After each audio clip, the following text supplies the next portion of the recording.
Long before the first rays of dawn are seen in the Judean mountains, pious Jews make their way towards the Western Wall in preparation for the sunrise prayer service. King David wrote, "I wake the dawn," as if to say, the dawn does not wake me. 3,000 years later, his words live in the hearts of his people.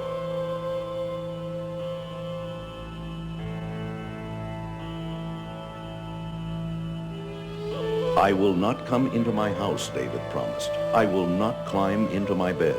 I will not give sleep to my eyes nor slumber to my eyelids until I find a place for God, a dwelling for the mighty one of Jacob." All his life, David sought to find this most sacred place and to build God's holy house in Jerusalem. For here, God would reveal his divine presence, and from here would rise the prayers of every Jew and the prayers of all mankind. It is here that Jacob had lain down to sleep and had dreamed of a ladder reaching to the heavens, and upon awakening from his dream exclaimed, "Behold, this is none other than the house of God, and this is the gate of heaven."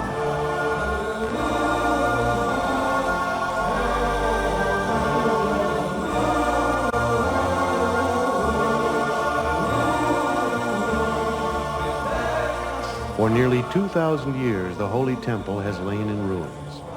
What was this place that eternally inspires the hearts of the Jewish people? That a mere outer wall surrounding the Temple Mount, a wall not even of the temple itself, should be held in such awe and treated with such abiding love. It was not simply a huge synagogue as so many people assume. The Holy Temple was a unique structure, the one house of the one God, unlike any other edifice on earth.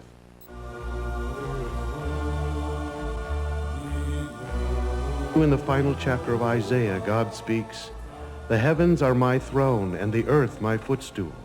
Where is the house that you would build for me? Where is this resting place?" And yet they built the impossible. They built a house for God. The Holy Temple was first built by King Solomon on the site established by his father David. The Temple of Solomon stood for 410 years, then was destroyed by Nebuchadnezzar, who led the Jews into exile in Babylon.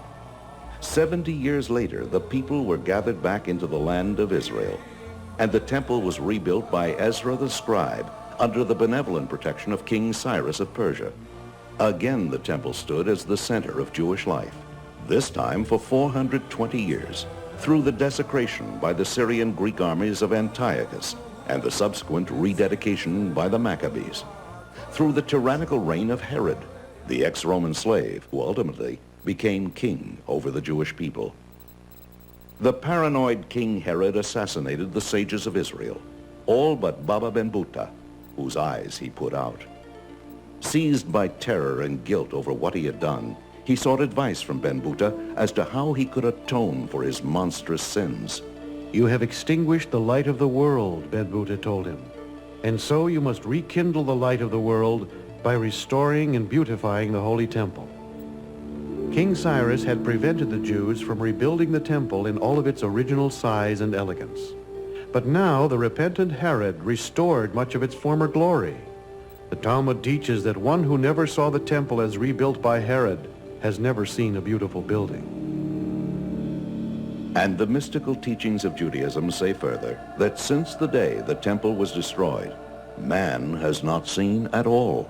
For with the destruction of the temple, the gift of sight that God gave mankind was dimmed. Seeing in its truest sense will not be possible until the Holy Temple is once and forever rebuilt. To understand something of the extraordinary greatness of the Holy Temple, we must go back to its beginnings, its first roots in the wilderness of Sinai during the 40 years that God led the Jews through the desert after the Exodus from Egypt. A portable sanctuary called the Tabernacle was built by Moses as an atonement for the sin of the golden calf, and in fulfillment of the scriptural commandment, "They shall make for me a sanctuary so that I may dwell within them." In this sanctuary, God's divine presence was miraculously revealed. As the Bible relates, when the clouds of glory descended upon the tabernacle, This was the signal for the children of Israel to rest from their travels and make camp. Then, when it was God's will that the tribes of Israel travel again, the clouds of glory would rise and depart, signaling the Levites to disassemble the tabernacle and the children of Israel to journey on. When finally the children of Israel entered the promised land, the tabernacle accompanied them. It stood in Gilgal for 14 years, then at Shiloh for 369 years, at Nob for 13 years, and in Gibeon for 44 years. Here is the hill at Shiloh today, thought to have been the site of the tabernacle. 430 years in all, the tabernacle wandered through the land of Israel, a princely bridegroom yearning and searching for a bride. By this time, David was king over Israel. It was intolerable to him that the divine presence should dwell in a temporary structure. David and the prophet Samuel looked deeply into the Holy Scriptures, in Deuteronomy and in the book of Joshua, and concluded that the chosen site had to be in the territory allotted to the tribe of Benjamin, in a place called Jerusalem.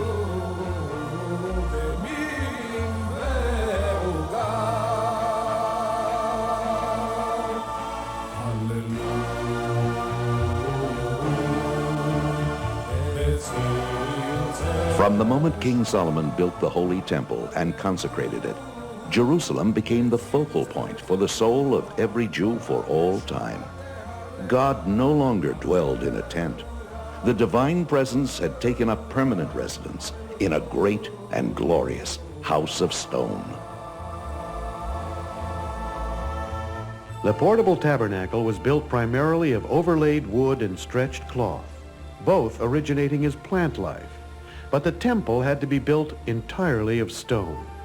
Since this was to be the permanent dwelling place of the godly light in this physical world, the light had to permeate the world down to its lowest aspect, inanimate matter, stone.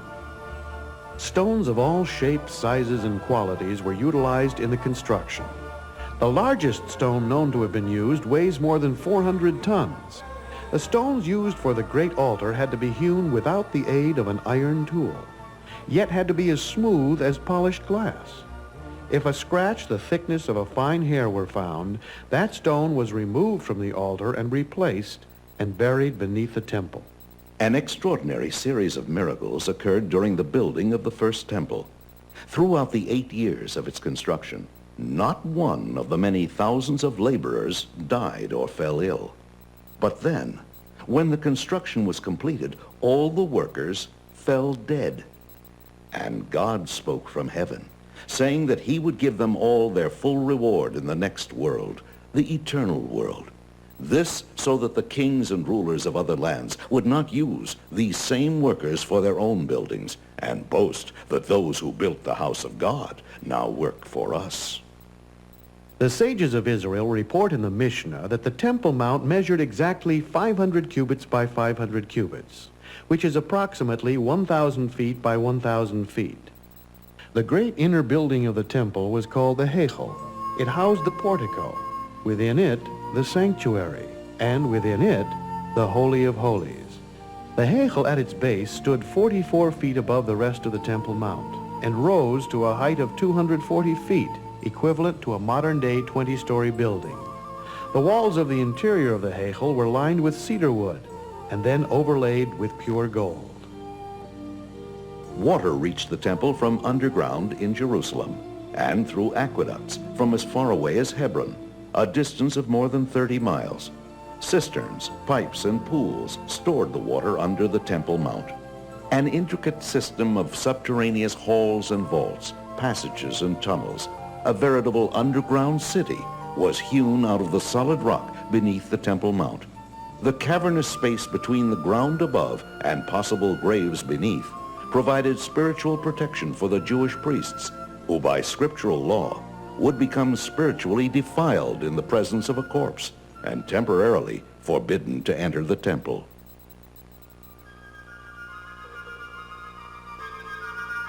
Visitors to Israel today are astounded to learn that they are standing not at the foot of the Western Wall, but merely at the midpoint of its height.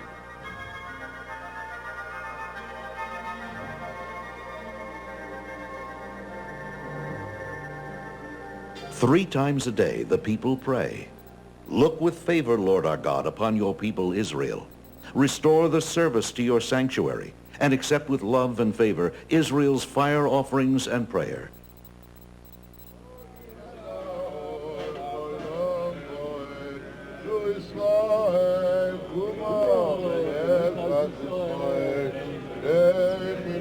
And at the precise moment the sun breaks over the horizon, the people praying the sunrise service step forward to recite the Amida, the 18 benedictions that forms the central prayer of every Jew.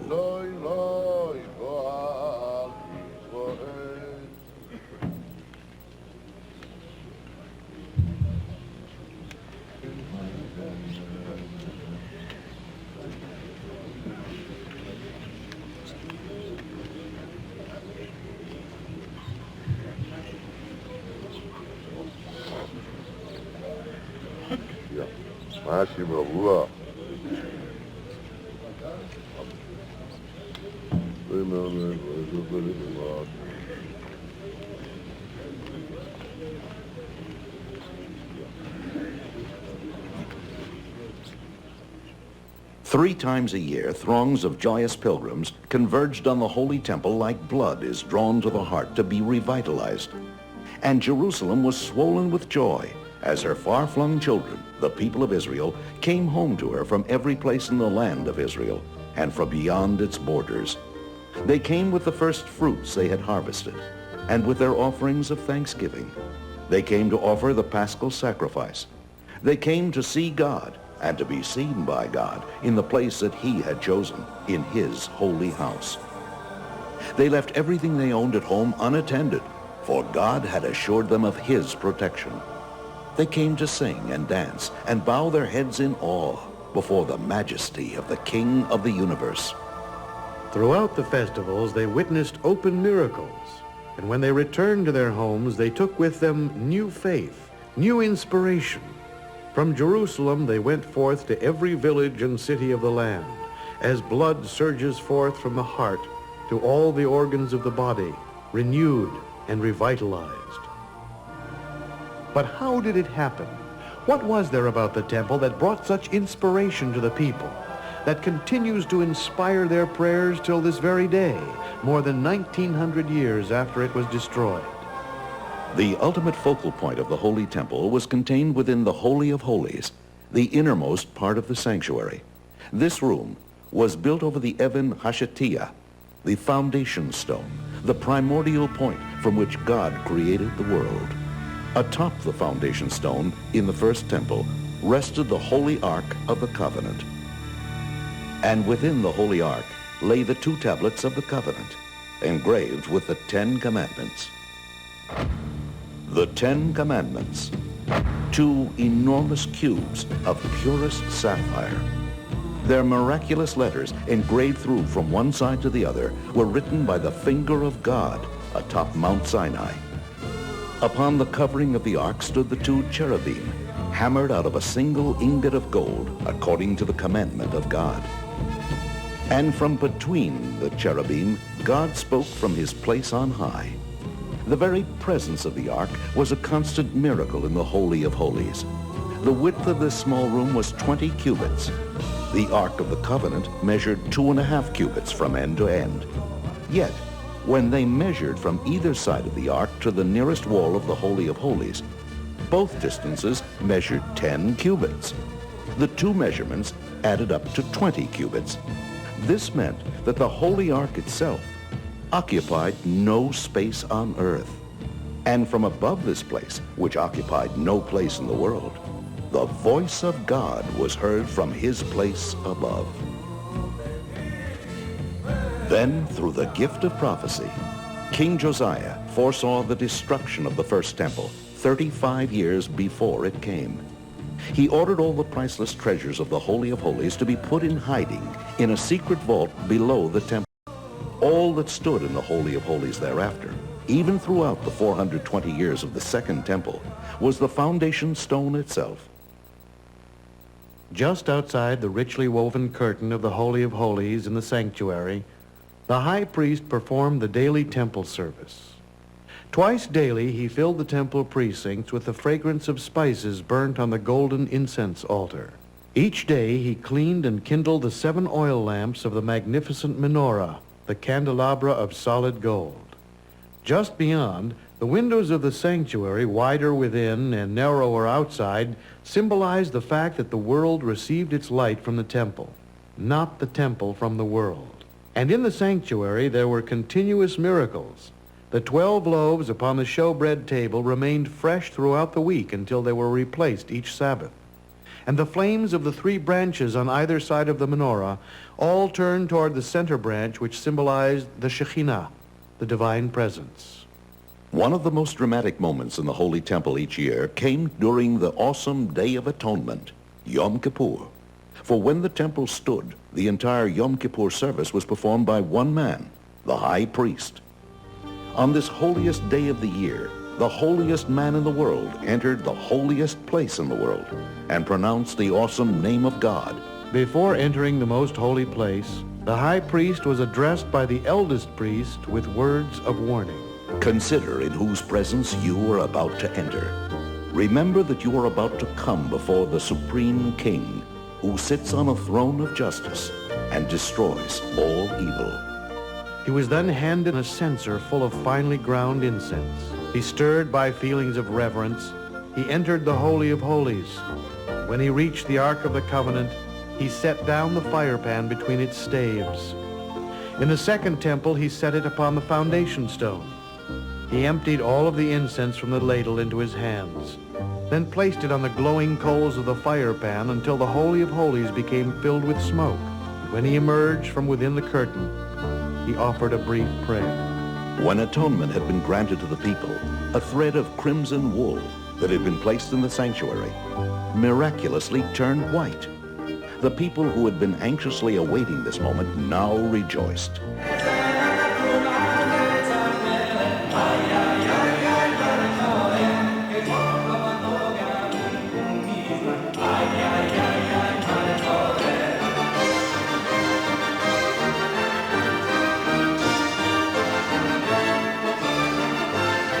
Fortunate is the eye that saw all this when the sanctuary stood on its foundation. But when the ear hears of it, our soul grieves. Fortunate is the eye that saw the house of the living God. But when the ear hears of it, our soul grieves. And the Lord called to Moses and spoke to him from the tent of meeting, saying, Speak to the children of Israel, and say to them, If any man among you would bring an offering to the Lord, you shall bring your offering from the cattle, from the herd, and from the flock. In the courtyard that lay before the Heichal stood the great altar. From the soft earth here, God formed the body of the first man, Adam. And it was here that Noah came from Mount Ararat to offer sacrifices of thanksgiving to God after the floodwaters had subsided. But it was the binding of Isaac on precisely this same spot that is the inspirational source of the sacrificial altar. For it was here that God tested the faith of Abraham by commanding him to bring his son Isaac upon an altar. And then, when Abraham had demonstrated that he was prepared to surrender even his beloved son in humble obedience to God, a ram miraculously appeared, and Abraham was commanded to offer it as a substitute for his son Isaac. In the merit of Abraham, his children throughout the ages, by scriptural command, were permitted to offer animal sacrifices to God as atonement for sins, as free will offerings, and in order to become spiritually elevated. The sacrifice could be large or small animals, or pigeons, or doves, or if the person had limited means, even a modest gift of fine flour. And accompanying this service, and raising the entire experience to the most exalted of spiritual levels, was the most glorious musical pageantry the world has ever known. It is recorded in the Book of Chronicles that 4,000 musicians played at the dedication of the first temple. One of the remnants of the actual music of the Holy Temple that we still have is the blessing of the congregation by the Kohanim, the priests. In most communities throughout the world, the priestly blessing is performed only during a festival and on Rosh Hashanah and Yom Kippur. But in Jerusalem, The priests blessed the people during the morning service every day. And during the intermediate days of Passover and Sukkot, hundreds of Kohanim, direct descendants of Aaron, assemble in front of the western wall to bless the people.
Just beyond the courtyard of the great altar was the chamber of hewn stone. In this domed hall convened the great Sanhedrin, the Supreme Court, to expound the Torah and judge the children of Israel. Scholars and disciples by the tens of thousands were attracted by the presence of the greatest masters and leaders in the Jewish spiritual world. Their awesome presence made Jerusalem the intellectual capital of the world. When God commanded Moses to gather 70 wise men of Israel who would stand alongside him, this was the formation of the first great Sanhedrin.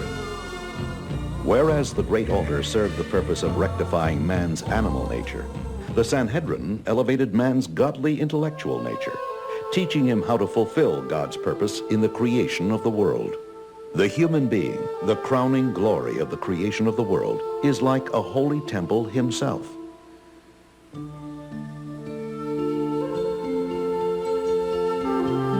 His intellect corresponds to the Holy of Holies, his love of God to the menorah, his sense of reverence to the table of the 12 loaves, his quality of mercy to the golden incense altar, his faith and trust to the basin and laver from which the priests washed and purified their hands and feet, his foundation and regal bearing to the great altar.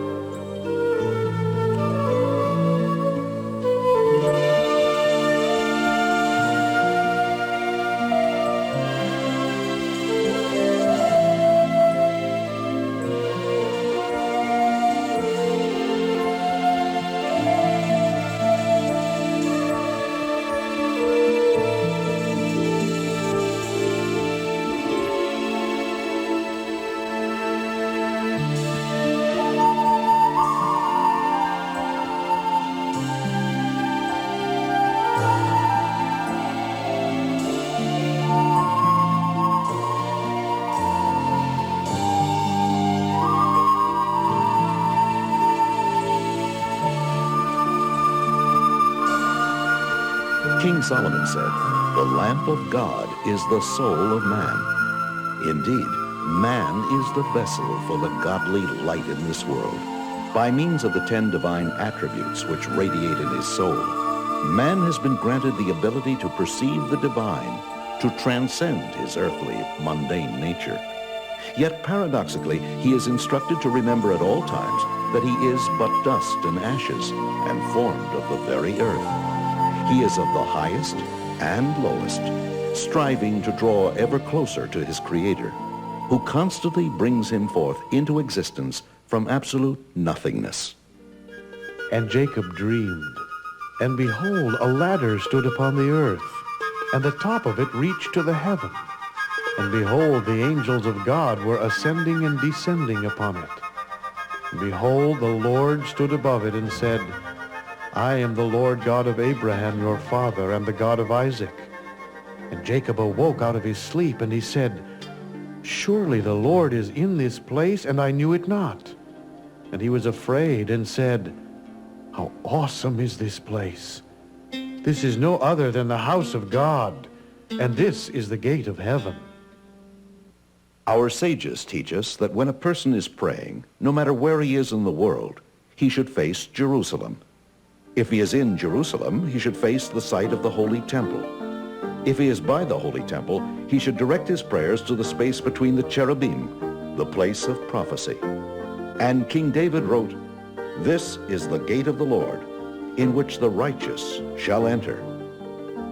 As for why the Western Wall has become the most cherished site of the Jewish people, it is because this outer wall of the Temple Mount was built from funds contributed by the poor. So precious were these gifts that God decreed his divine presence would never leave the Western Wall, even after his house was destroyed, even during the long, bitter years of exile. And when the Sanhedrin is once more called together by our righteous Mashiach, the Messiah, he will ascend to this place, rebuild the Holy Temple, and all the peoples of the world will come up to Jerusalem to pay homage to the Lord. The qualities and dimensions of the temple that Mashiach will build is the subject of the last 9 chapters of the book of Ezekiel. They describe in minutest detail the physical structure of the third temple, the eternal temple which will never be destroyed. Its construction will usher in the time of the final redemption, when peace and harmony between man and between man and God will reign forever. And when the Holy Temple is rebuilt, the Jewish people will once more be able to perform all 613 commandments of the Torah, for all but approximately 90 are dependent on the existence of God's house. And the other nations of the world, the children of Noah, will observe the doctrine of the 7 Noahide laws, and the fulfillment of the prophecy of Ezekiel will be seen by all. The remarkable and inspiring climax of the vision of Ezekiel appears in the 47th chapter, where the prophet reveals that from under the curtain of the Holy of Holies in the third temple, there will issue forth a fine trickle of water, no thicker than a thread. And this will become a new source of water for the world. By the time the trickle of water flows through the length of the Holy Temple, what was a trickle will have expanded till it is ankle deep. And then the trickle becomes a stream. And the stream will flow north to Yam Kinneret, the Sea of Galilee.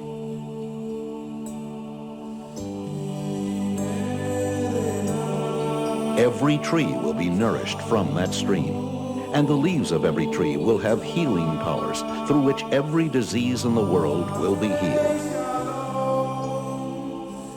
And from there, the stream will flow south until it reaches the Dead Sea, and it will sweeten its salty waters.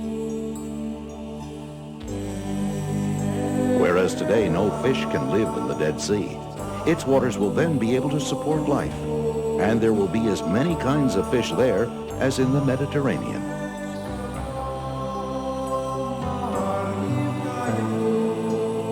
And the stream will then turn to the west and flow into the Mediterranean, and will sweeten its waters till they are drinkable. And through the Mediterranean, all the oceans of the world will be sweetened. But until the prophecy of Ezekiel is fulfilled, God has no house.